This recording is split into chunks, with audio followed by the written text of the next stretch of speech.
dearly beloved, we are gathered here today to mourn the passing of Six Flags, a beloved theme park operator for decades, introducing amusement parks for the very first time to many people throughout the United States.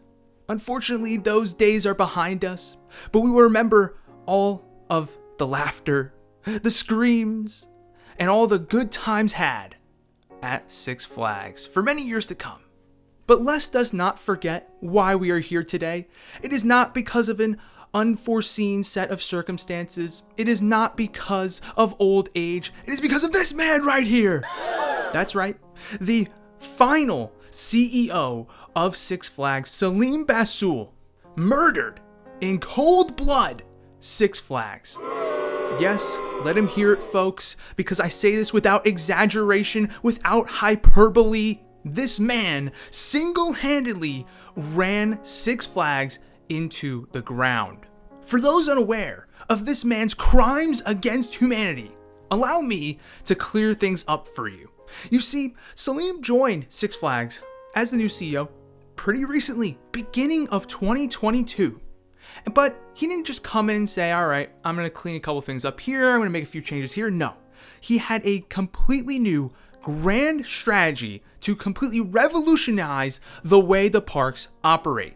And really, this plan was pretty straightforward and pretty simple. The plan was to significantly raise prices while not adding anything new or building new rides or anything like that, with the full-on intention of lowering attendance purposefully so that way the guest experience could be better, as crowds would be less and wait times would be shorter.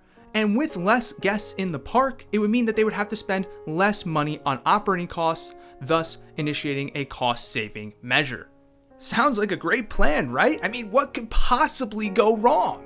Well, evidently, everything. Apparently, and I can't even believe this, guests did not want to pay a higher price tag for the same product. What? That's wild. It's almost like in order to increase the value of a product, you need to actually improve said product. That's just crazy. What? Needless to say, everyone at Six Flags was caught off guard by this. When the earnings report came in for the first quarter, they actually implemented this strategy, and they had the worst financial performance they've had in ages. Mind you, this was 2022, a landmark year for the theme park industry. With the COVID pandemic coming to a close, people were dying to get back out to theme parks, and we saw record-breaking revenues and attendance at several theme park chains, including Six Flags' number one competitor, Cedar Fair. Meaning that this wasn't just a localized bad year for Six Flags, it means that it was perhaps the worst year ever for a theme park chain of this size in theme park history. It took a while for Salim to recognize his faults, but eventually he did start to implement changes like discounting tickets and committing to building new rides and attractions at the parks. However, despite these positive changes, the guests simply have not returned. A significant portion of Six Flags' customer base from the previous years is never coming back. Salim has permanently burned them, and they have already found new places to go and spend their money. And with this being the case, Six Flags simply will never be able to recover. But you know what? So long as this man's going down with the ship, I think we can celebrate. Let's go, baby. You get what you deserve. I told you so. Every saying in the book, throw it at him, because let's be honest, folks, you could have had a literal scarecrow running this company, and they probably would have managed to do less damage than Salim did. Now, yes, I know, Six Flags has not declared for bankruptcy just yet, but let's be honest, the situation is so dire, they don't even have just one foot in the grave. They are already 6 feet under, gasping for air. It is a foregone conclusion that Six Flags will be dead in short order. I mean, let's be honest, folks, there's no saving this company.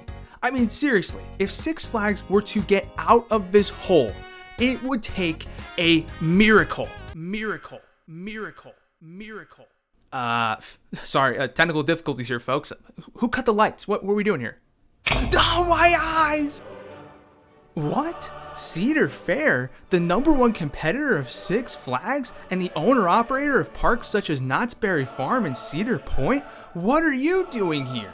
Listen, I know you're excited about the death of Six Flags more than any of us. But I'm going to be honest, man, you're here a little early. I mean, it's going to be a couple years until they start liquidating their assets, and then you can pick up the pieces and buy whatever parks you want, all right, champ? I'll see you there. What's this? Oh, Oh, that's very interesting. Six Flags and Cedar Fair are merging? Son of a bitch!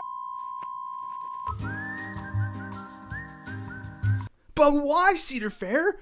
It's Six Flags, your number one competitor, is on their deathbed. They are moments away from you being able to take over as the number one player in the industry, from you being able to pick up some of the most valuable parks in the regional theme park game.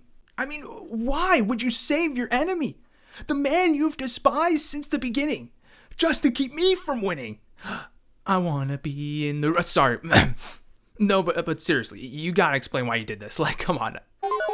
Okay, alright, I guess we're not getting into that. I think I can be of some assistance. J. Robert Oppenheimer, world-renowned theoretical physicist and box office superstar, what are you doing here? Yes, I know. Hold your applause, please. Thank you. You see, when I'm not building world-destroying bombs, I like to dabble in the business of theme parks. It's kind of my passion. So I think I have a pretty satisfying answer for you here. Oh, but by all means, Mr. Oppenheimer, go right ahead. Well, for one, obviously, Cedar Fair would gain a lot of market share by teaming up with Six Flags. I mean, you said it before. Even if Cedar Fair just picked up a few of Six Flags parks, if they were to dilute their assets, Cedar Fair would become the number one player. By merging with Six Flags, they easily become number one, and really the only other major competitor left out there is SeaWorld and, to a certain lesser extent, Hershey Family Entertainment. I mean, this would give this new combined company 27 amusement parks and 15 water parks, more than any theme park operator in the world. But it's also not just about gaining more parks in general, it's also about gaining parks in geographically strategic locations. I mean, the two portfolios of Cedar Fair and Six Flags are actually extremely complementary to one another. They rarely compete in the same market. Six Flags is particularly big in the South, and Cedar Fair is particularly big in the Midwest, and their two portfolios match up like a puzzle piece. It's actually incredible how well it's worked out. Instead of Cedar Fair just having a stronghold in certain parts of the country, now by merging with Six Flags, they have a foothold in every single region within the country. But it's also worth mentioning that once merged, Six Flags and Cedar Fair will have a number of redundant assets. They won't need two people in a certain position. They won't need two facilities that serve the same purpose. And by eliminating these, they'll be able to save money across the board. And they actually estimate that within the first year alone, they could save $120 million in costs. That is crazy.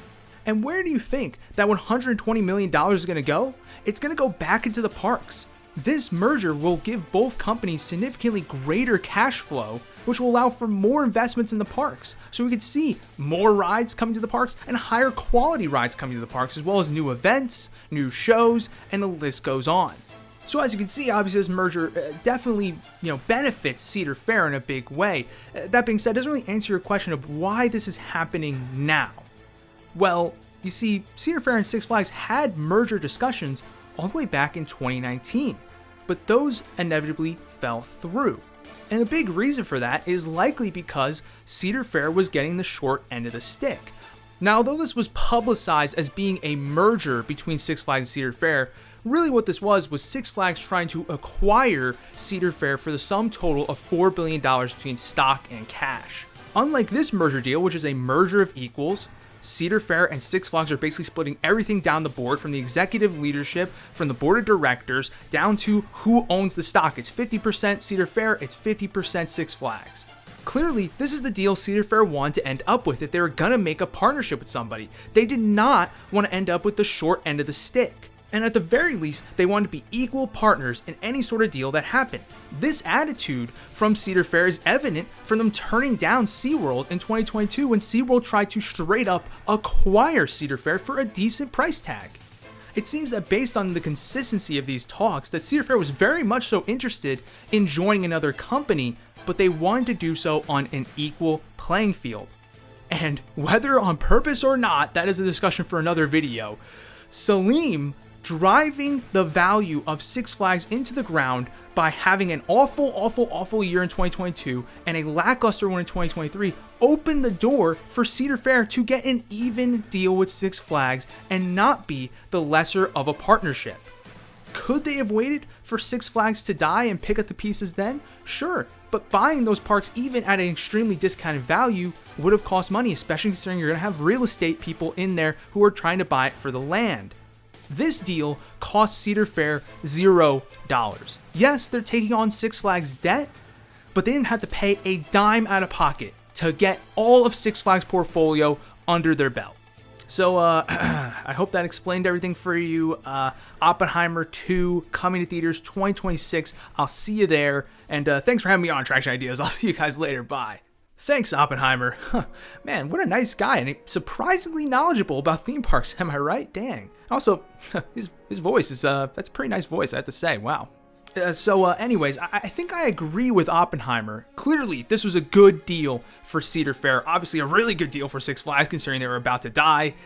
But is it a good deal for us as the consumers? I mean, conventional capitalist wisdom would tell you that if the two top dogs in any market are coming together to form one company, that's going to be bad for the consumer because it means you're going to have way less competition. And if there's way less competition, then that means that this top dog company has less reason to innovate, spend money, or to keep their prices at a reasonable price. They could just jack up the prices because many guests will have no choice but to attend a Six Flags Cedar Fair park. But this is actually a bit of a different situation. As Oppenheimer mentioned earlier, their two portfolios are actually very complementary to one another. They don't really compete directly in many markets. Right now, the only markets they compete in is Southern California with Knott's Berry Farm and Six Flags Magic Mountain, where both parks have done pretty well over the years, despite the fact that not only have each other to compete with, but they also have Disney, Universal, and even SeaWorld to compete with in that area. Then you have Northern California with Six Flags Discovery Kingdom and California's Great America. However, California's Great America will be closing within the next 10 years as Cedar Fair's already sold the land what that park is sitting on. Northern Virginia with Six Flags America and King's Dominion, as well as to a certain extent the New Jersey, Pennsylvania, New York tri-state area with Six Flags Great Adventure and Dorney Park. Although, to be honest, they don't really ever seem to compete very directly, as Great Adventure's number one competitors there's Hershey Park and Nickelodeon Universe, and even to a maybe potentially even higher extent the boardwalk parks in New Jersey. Like, Six Flags Great Adventure has a lot more competition that comes higher up on the priority list than Dorney does, so even that's not so much of a direct competitorship. So you think about any other Six Flags or Cedar Fair park, the situation from a competition standpoint has not changed. All that's changed is that now they have greater cash flow coming into their parent company, who can now spend more money at these parks and give them greater levels of investment. And even for the parks that do directly compete, which will probably be 3 pairs after California's Great America eventually closes, the existence of 2 parks in the area could actually be beneficial to the consumer, because you could get a season pass that includes both parks on it for a much lower price than it would cost you to get 2 separate season passes right now. So you could get a pass that has Knott's Berry Farm and Magic Mountain on it for a much cheaper price than it would to get separate ones at the moment. And I mean, that's pretty great for the consumer. Plus, as I mentioned before, there's other competition in these areas. I mentioned how Great Adventure has a ton of competition, how Knott's and Magic Mountain have a ton of competition. And this is just from a theme park perspective. Let's not forget that every single theme park in the chain has to compete with other entertainment-related activities like concerts, sporting events, arcades, activity centers. The list goes on. There are a bunch of other places that people could spend their time and money. They don't have to go to a theme park. Don't think that their only competition is another theme park. So with that being said, if this partnership does actually result in greater cash flow for Six Flags and Cedar Fair, then there's no reason to believe that this wouldn't be a beneficial partnership for the consumers, because it should result in not only more rides, but also a better park experience as a whole. So yeah, there you have it. Everyone wins. The consumer wins. Six Flags wins because they, were saved from demise. Cedar Fair wins because they get access to the whole Six Flags portfolio without having to spend any money, as well as all the other reasons that Oppenheimer laid out for us. Thank you. But really, the biggest winner here is Salim Basool, the CEO who got us in the situation in the first place. He was moments away from being found guilty of murdering Six Flags. And now here he is as the man in charge of perhaps Six Flags' greatest achievement. And he gets to sit on the board as the executive chairman.